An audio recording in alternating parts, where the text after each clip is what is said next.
Then he proceeded to tell me that the whole thing is strange, and he thinks Cindy and Malehya's half-sister had something to do with it, because he said the whole thing just doesn't make sense to him.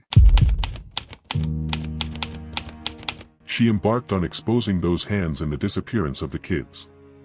But not to the police. Not at a press conference. Not on the record. Before we go any further, do one thing. Kindly subscribe if you haven't done that yet, share this video, and comment your city below to announce your presence. Because this is the conversation that lit the fuse.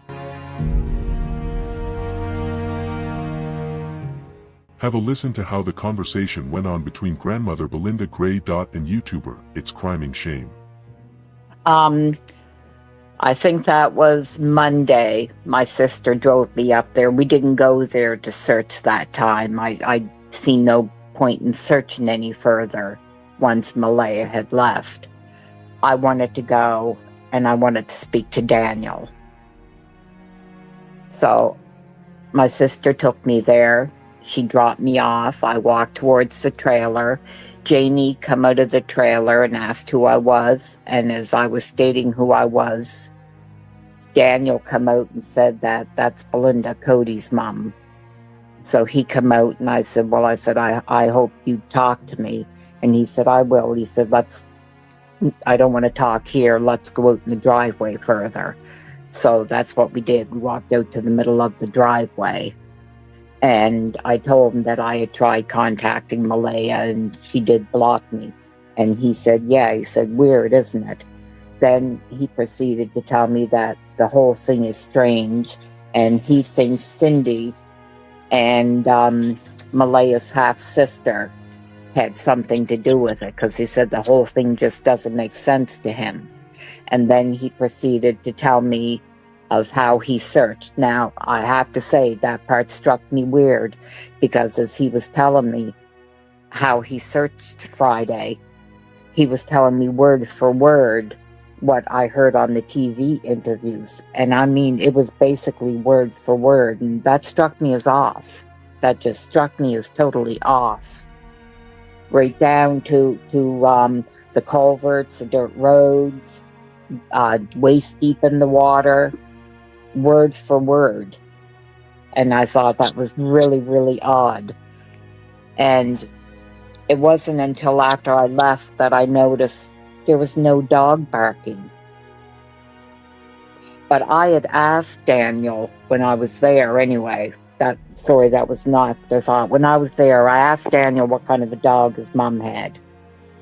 Because I said, if somebody come into the property and took the kids, I said, wouldn't your mom's dog bark? Because it barked all day Saturday. It would stop barking.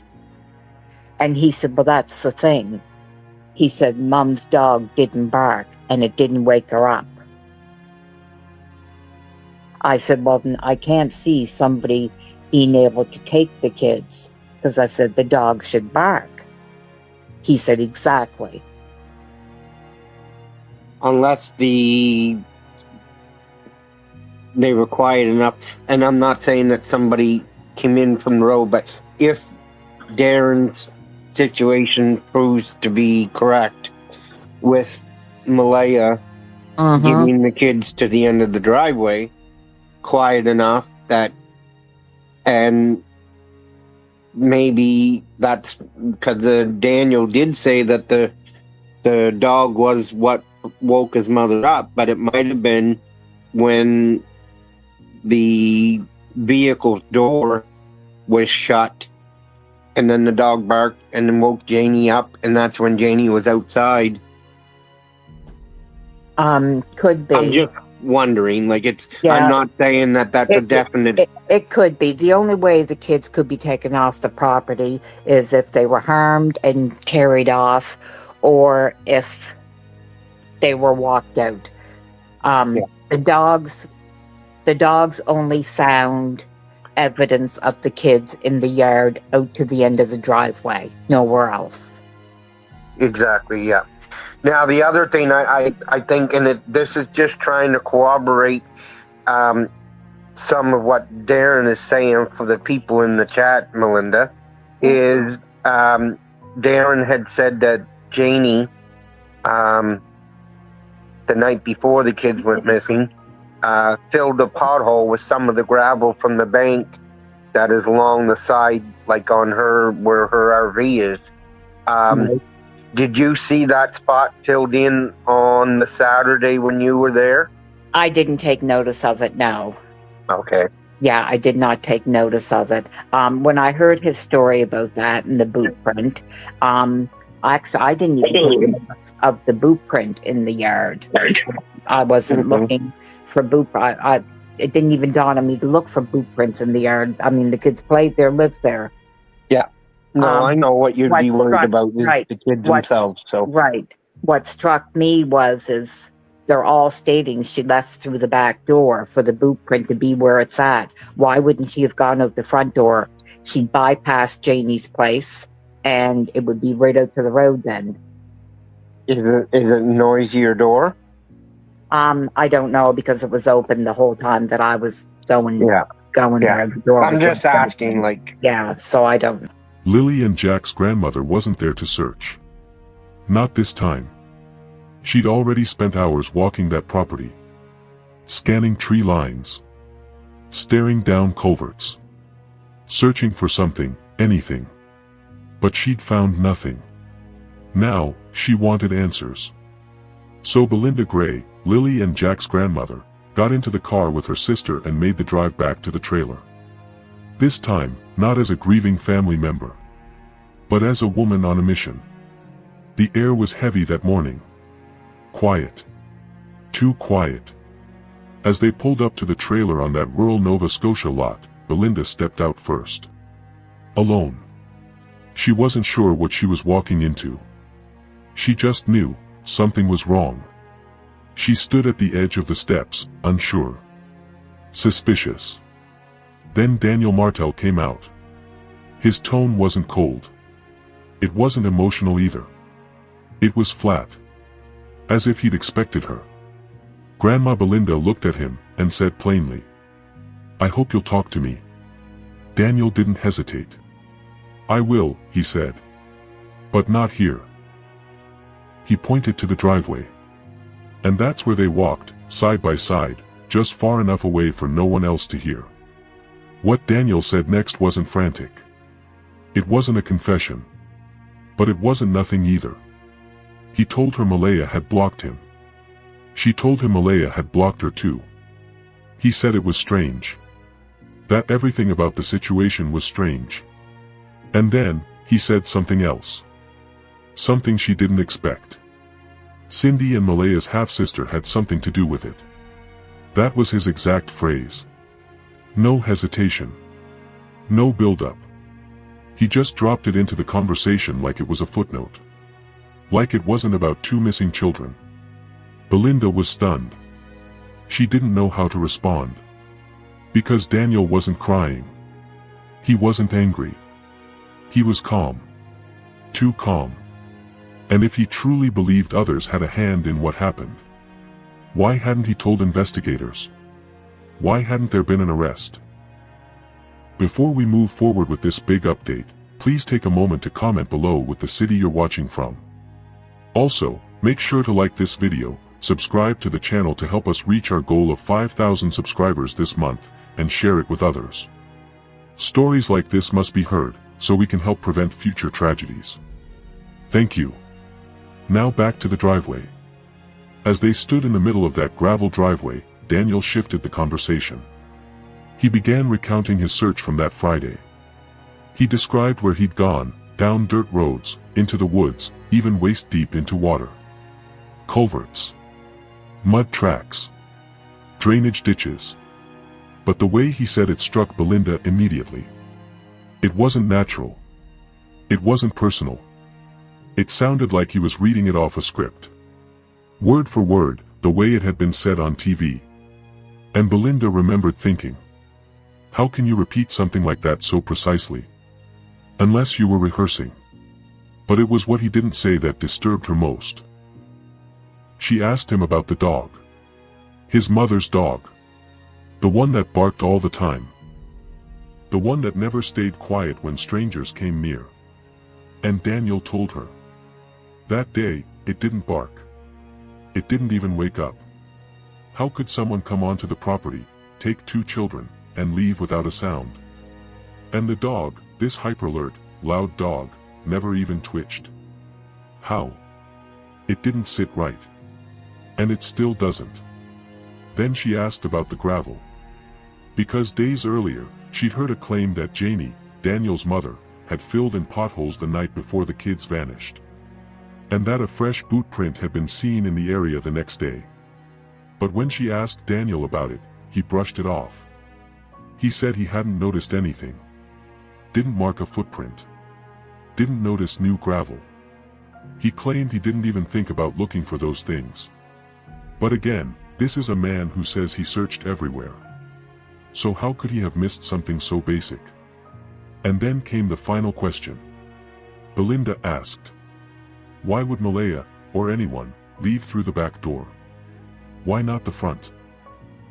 Why bypass the road, the neighbors, the direct exit? Daniel didn't have an answer. He shrugged. Said nothing stood out to him. But for Belynda, everything stood out.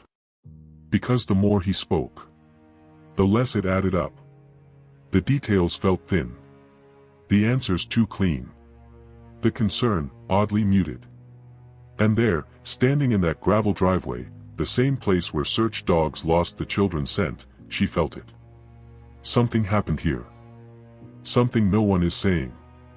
So now the question shifts. Was this a simple disappearance? Or, was the scene controlled from the start? Did someone know they were coming? And more importantly, was this driveway conversation Daniel's way of revealing the truth? Or burying it even deeper? Grandma believed they were already gone. No goodbye. No sign of struggle.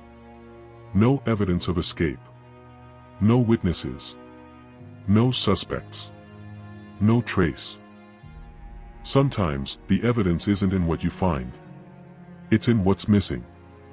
According to online discussion threads and interviews from the early days of the case, a footprint was allegedly seen behind the trailer, near where the back door exits. Not the front. Not the driveway. The back. Just a single impression, faint, possibly adult-sized, marked near the edge of the home. But here's the problem, no official photo was released. No confirmation from RCMP. And Daniel? He never mentioned it to Belynda. When she brought it up later, he just shrugged it off. No details. No reaction. No curiosity. Which raises the question. If your stepchildren vanish without a trace, and someone finds a footprint, wouldn't you want to know more? Wouldn't you be asking for casts? Measurements? DNA? Direction of travel? But there was nothing like that.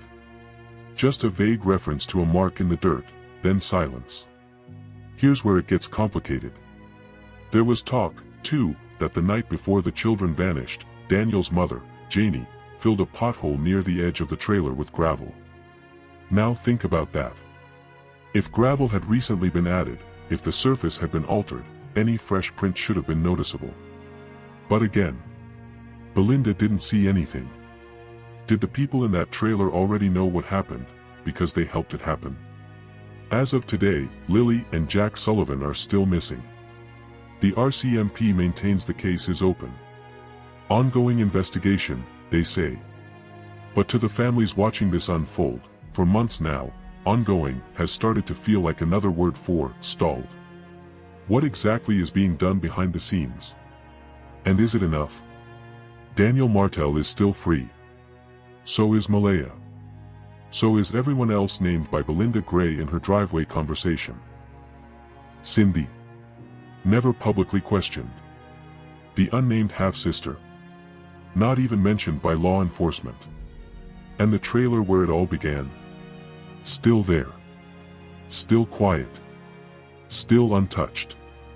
Grandma Belynda Gray doesn't hold back anymore. I don't think they're alive anymore, she said in a recent interview. That wasn't anger talking. It wasn't grief talking. It was acceptance. Painful.